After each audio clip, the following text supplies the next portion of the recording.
Good morning. My name is Dipendra Casey.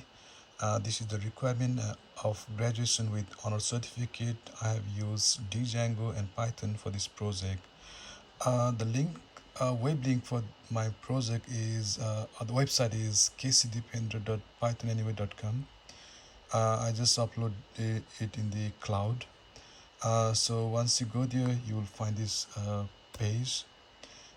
So here you can register the new user, or if you already registered you can sign in.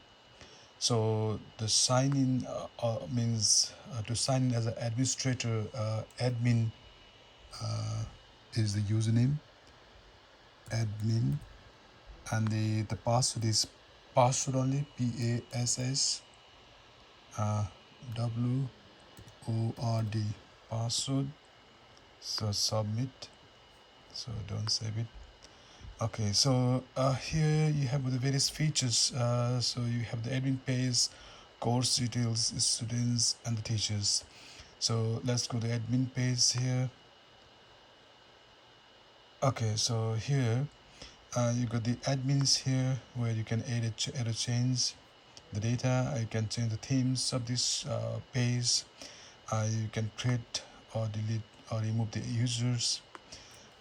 You can also go to course page here where you can see the course available, and you can add or remove the course here.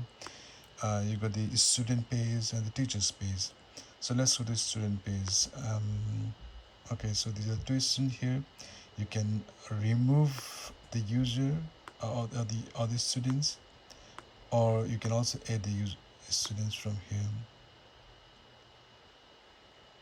So this is just a beginning, means more things to be modified to get deployed.